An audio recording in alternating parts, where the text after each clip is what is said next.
Y vamos a empezar con esa historia. Hoy quisiera hablar de Judas. ¿Quién no conoce a Judas? ¿O quién no ha escuchado de Judas? ¿Verdad?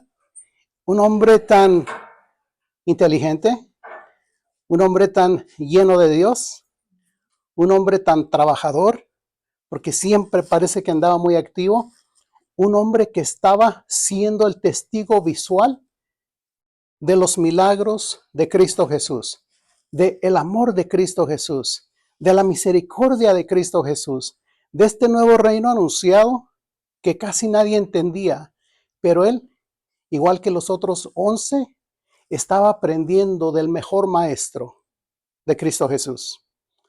Entonces, vamos a analizar un poquito más. Vamos a entrar en la analogía corta de Judas. Judas no pecó más que algunos otros apóstoles, que algunos otros discípulos. Creo que el pecado de él fue muy grande, creo que el error de él fue muy grande, creo que todos tenemos el riesgo y la gracia de poder ser tentados. Aquí la cuestión es quién tiene la valentía de decir no a la tentación.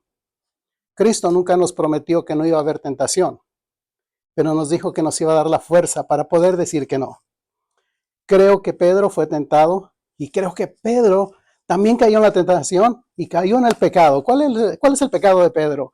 Y ya se lo habían advertido. Todavía es más triste. Ya Jesús le había dicho, antes de que el gallo cante 2 veces, tú me habrás negado 3. No, Señor, yo contigo estoy hasta el fin, estoy al 100, como ustedes le quieran llamar, según él estaba ahí por Jesús. Y sucedió como Jesús le dijo.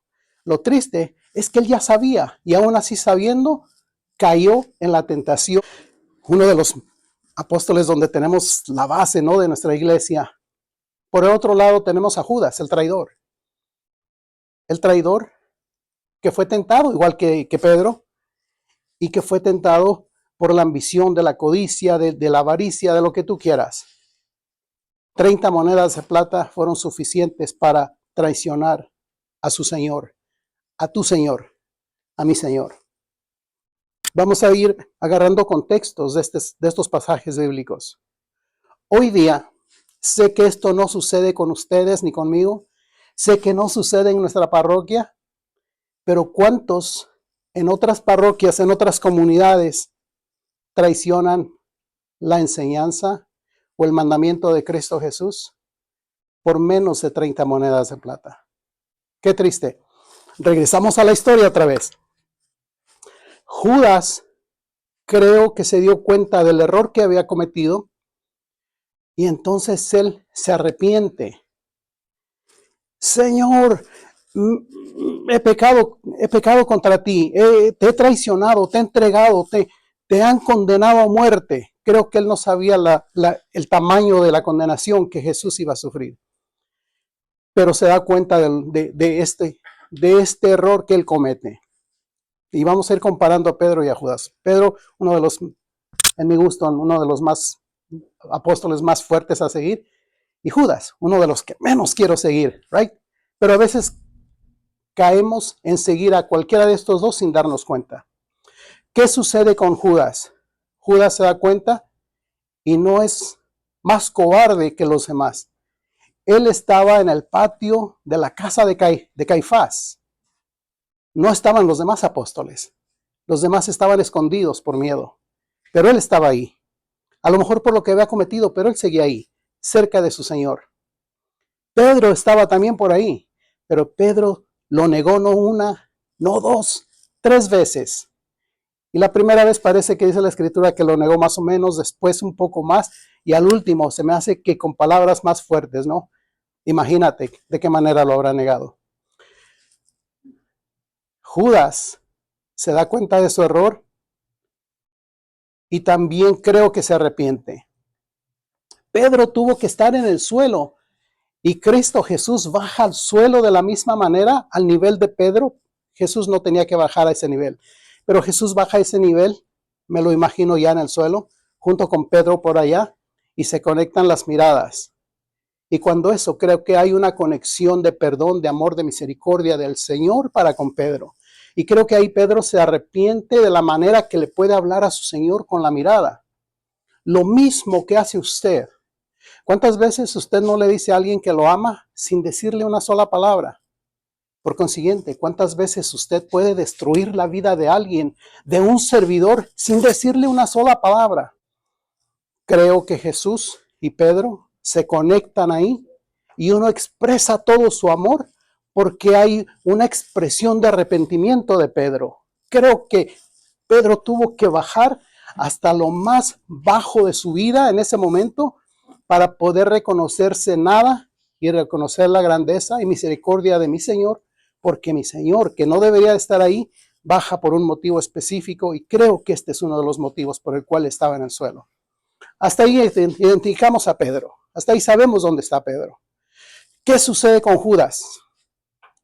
Judas se da cuenta de su error y creo que se arrepiente. ¿Por qué? Porque va y les regresa las 30 monedas de plata. Y no se las dan un cheque y no le dice, mira, ten por aquí tus 30 monedas de plata, nada pasó, nomás nadie dijo nada, no sabes, nadie dijo nada, nadie vio nada, como dice el programa, y no pasa nada. No, él fue muy eufórico, muy expresivo y les avienta las monedas, right? Está reconociendo la bajeza de donde él cayó. Los dos arrepentidos. Pero Pedro conectó con Jesús. ¿Qué sucedió con Judas? Judas, en lugar de correr a la cruz, en lugar de correr con su Señor, corre hacia un templo, hacia un edificio, con unos fariseos. Fariseos, y casi todos conocemos la siguiente frase que sigue, fariseos hipócritas, que parece que dicen la ley, pero no son capaces de mover ni siquiera una frase de lo que ellos dicen como ley. Y, por consiguiente, la etiqueta, ¿no? Una T grande, una T de traidor. Y eso se etiqueta con él. Y eso lo lleva a la desesperación, a llevar a hacer lo que menos debió de haber hecho. Creo que ese fue el mayor error de Judas. No el traicionar a Jesús, porque algo así tenía que suceder para que se cumpliera el plan de Dios. Pero ¿cuál hubiera sido la historia si él, en lugar de ir a quitarse la vida, hubiese ido a los pies del Señor y pedirle perdón como lo hizo Pedro? ¿Qué hubiera sido la historia si en lugar de quitarse la vida, hubiera ido a la cruz y doblar rodilla y pedirle perdón ahí? Mi Señor, como me han enseñado que todo lo sabe y todo lo perdona y está esperándonos a todos, estoy seguro que lo hubiera perdonado también. Y otra hubiera sido la historia de Judas, con el plan completo, porque ya había sucedido el de Jesús ser juzgado, de ser acusado, de ser condenado, pero a lo mejor él hubiese tenido un final diferente. Se me ocurre pensar así. Entonces, uno de los mayores errores de Judas fue no pedir perdón, no implorar por la misericordia de mi Señor y tomar la justicia por sus propias manos.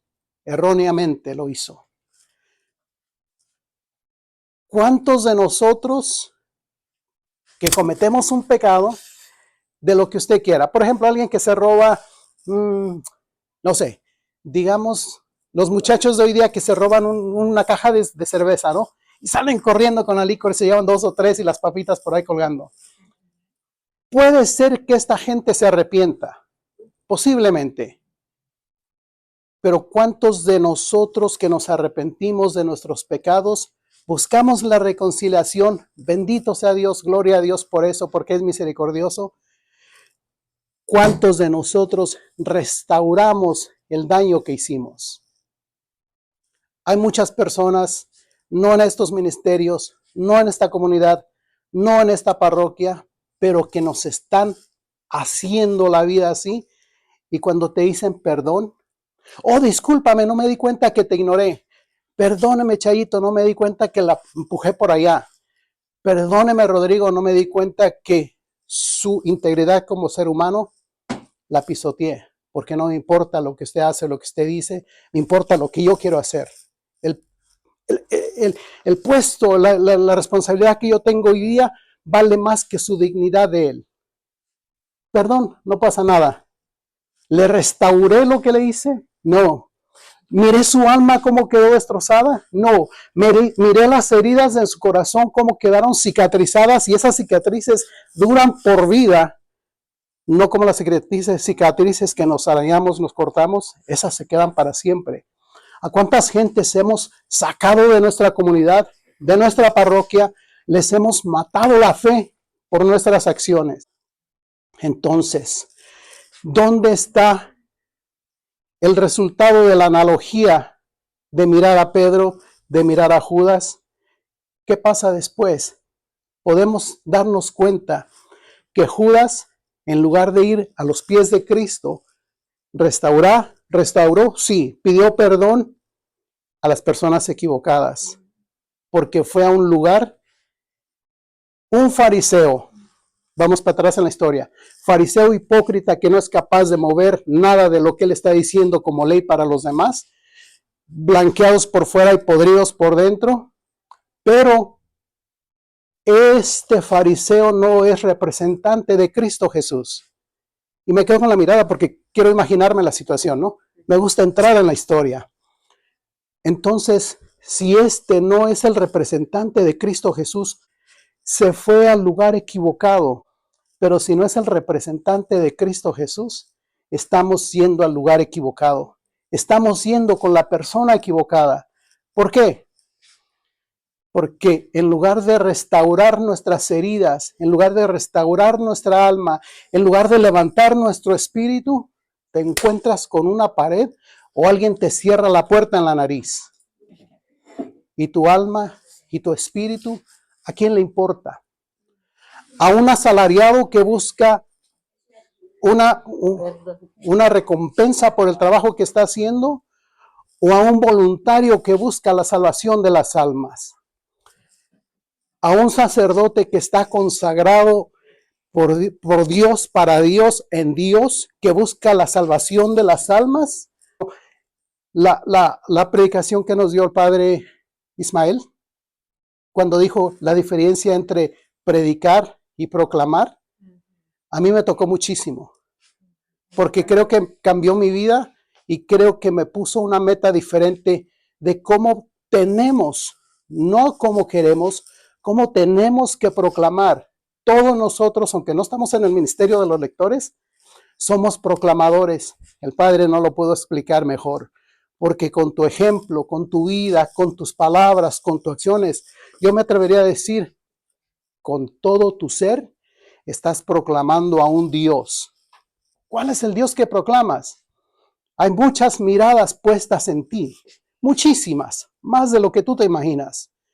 Y tú, quieras o no, en cierta parte eres responsable de esas almas. ¿Por qué responsable? Porque con mi ejemplo puedo hacer que se salgan de la parroquia. Porque con mi ejemplo puedo hacer que se vayan a otra secta. Porque los evangélicos, porque los pentecostales hay más emoción. O el X servidor me ignora. O hay alguien que no me quiso abrir la puerta. O hay alguien que la saludé y me ignoró. O hay alguien que me mira feo. O hay alguien que está atacándome a través de mentiras en el servicio que yo hago. ¿Cuál es la gran diferencia?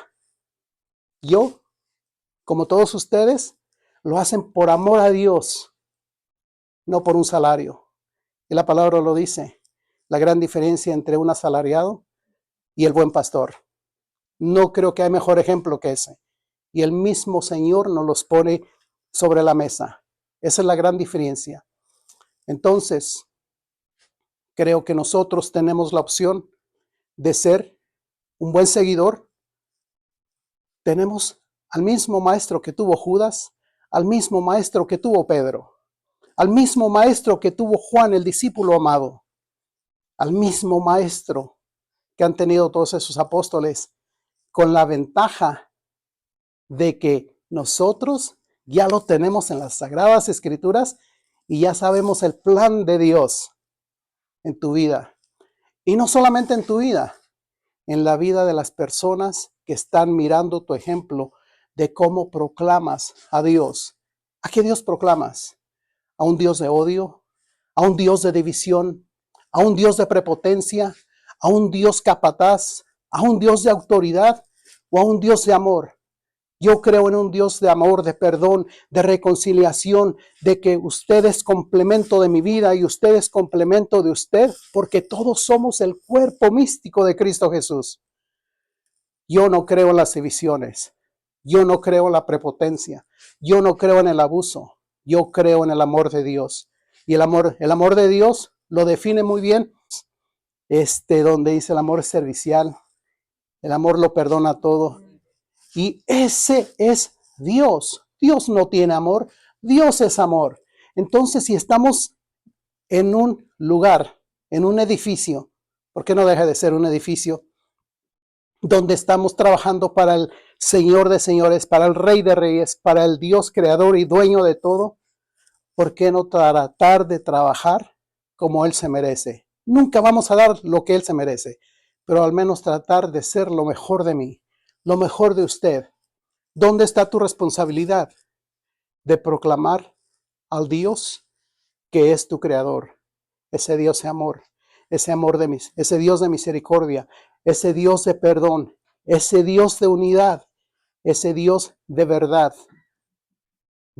en el sentido de que Él es el camino, la verdad y la vida. Para eso estamos llamados. Y hoy quisiera que todos nos fuéramos con ese toque, ¿no? Con ese toque de poder compararnos. Y usted, para Dios no hay tiempo ni espacio. Y como usted es hijo, hija de Dios, entra también en este mismo preámbulo de estar cerca de mi Señor. Donde estuvo Pedro, donde estuvo Judas, donde estuvo Juan. ¿Qué le parece si ahí también usted está? Y entonces, uno dice, Señor, si yo hubiese estado ahí, yo te hubiese defendido a capa y espada y no te hubieran golpeado tanto. Pero si para Dios no hay tiempo ni espacio, no te voy a decir lo que hagas, pero dime, ¿qué lugar ocuparías? ¿Qué lugar ocuparías? ¿Qué lugar ocuparías? No lo puedo decir de otra manera. ¿Qué lugar ocuparías en ese momento? En este momento, ¿qué lugar dejarías que el Señor tome en este lugar, en esta comunidad, en esta parroquia, con estos trabajadores del Señor? Porque eso es lo que somos, trabajadores del Señor. ¿Qué lugar le permitirías a Él que tome aquí, dentro de esta comunidad, dentro de este grupo de servidores que somos los hijos de Dios? Muchos son los llamados y pocos los escogidos. Usted es un escogido del Señor. No seas un Judas. Hoy quisiera que tú seas un Juan que está en el pie de la cruz. Un Juan que está a los pies de Cristo Jesús, que no le importó las amenazas, no le importó el trabajo, no le importó su vida, porque su vida estaba con Dios. Hoy quisiera que tú tomaras el lugar de Juan. Dísele, Juan, hazte para allá, porque hoy me toca estar a mí a los pies de mi Señor. Y si estoy a los pies de mi Señor, ¿cómo debería de ser mi actitud si yo quiero estar a los pies de mi Señor? ¿Cómo sería mi vocabulario si yo quiero estar a los pies de mi Señor? ¿Cómo serían las ganas de trabajar con usted o con usted o con usted o con usted si yo estoy a los pies de mi Señor? No creo que pudiera ser un mediocre. No creo que pudiera ser alguien a quien no le importa nada más que me reconozcan. Ni siquiera me he presentado por mi nombre. No importa, es lo que menos importa. No importa el mensajero, importa el mensaje. Porque el mensaje viene del Señor. El mensajero puede desaparecer. El mensajero es mejor que no existiera. El mensajero es mejor que se esfume como el humo de una oración que llega a los oídos y al corazón de Cristo Jesús. Eso es lo que nosotros posiblemente estamos invitados a seguir a partir de hoy. No a partir de ayer, porque ayer hicimos muchos errores. Ayer dijimos muchas tonterías. Ayer dijimos muchas incoherencias, pero mañana puede ser diferente. Es tu responsabilidad. ¿Y sabes por qué? Porque un día, no sé cuándo sea, pero un día vamos a estar en la presencia de mi Señor y nos va a preguntar a todos y cada uno de nosotros por este preciso momento. ¿Y qué pasó a partir de hoy? ¿Y qué pasó mañana? ¿Y el día después? ¿Y la semana que sigue? ¿Y qué pasó? ¿Qué hiciste por tus sacerdotes? ¿Y qué hiciste por tu comunidad? ¿Y qué hiciste con lo que Él puso en tu corazón y lo echaste a la basura? Generalmente eso hacemos. No nosotros, pero en otras comunidades parece que eso fuera. Cuando entramos en esta discordialidad, en este quebrantamiento de hermandad, en esta división, y el Señor no quiere eso.